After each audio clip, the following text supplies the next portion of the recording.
France, they do already for years. They want to go for actually zero pesticide. But the last 3 years, there is also in Holland, there is also a group of growers who also want to go for 100% green.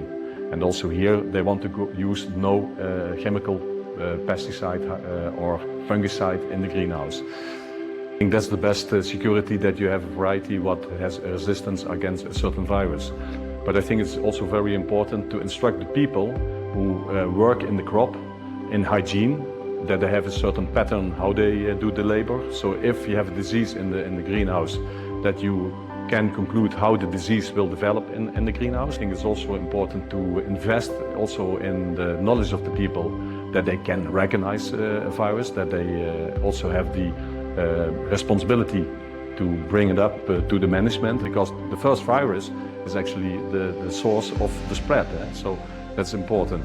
Please discuss with your people before you do the crop change, the protocols what you have, and also tell them the consequence if they do not act according the protocol. And I think our product, I think, gives also a good contribution, that the company can start every year with a complete zero, let's say, pressure of diseases. So the grower has the possibility to start every year from zero. And then we have the discussion, how can you compensate that, that you do not use pesticides or fungicides. And a lot of growers, they think they need to use biostimulants or biological products to, let's say, compensate that. The general thought of the growers is that if you want to use biostimulants, that you also need to use organic substrate, because you already have a certain balance in it. But at the other end, of course, you don't know what is the balance. Is the balance already at a high level or a low level? And what do I get this year as, let's say, balance, and what do I get next year as a balance? So for us, it's very important that we know that we can measure in it, that we know, let's say, the analysis what we make, that we see a certain development in what direction it goes.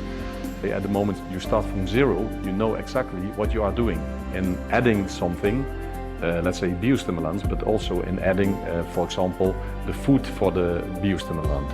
So I think at this moment, with the knowledge we have, you easily could conclude, I need to go for an organic substrate.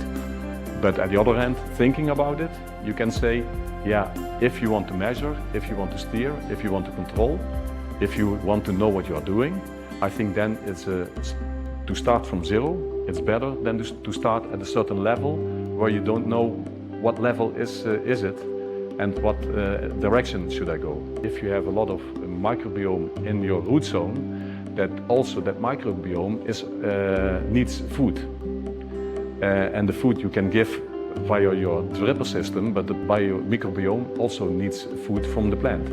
If you have a lot of microbiome in the substrate, what is not helping the plant, but the plant needs to feed that microbiome, yeah, what added value does it give? If I look, let's say, to the start of stone wool, actually I see at the moment you can start clean, at that moment you can make a plant with a healthy root zone. I think that's the first thing you should do. Even if you want to work with microbiome, with biostimulant, if the conditions of the roots are not good for the plant, at that moment I think the microbiome will also not succeed in the root zone.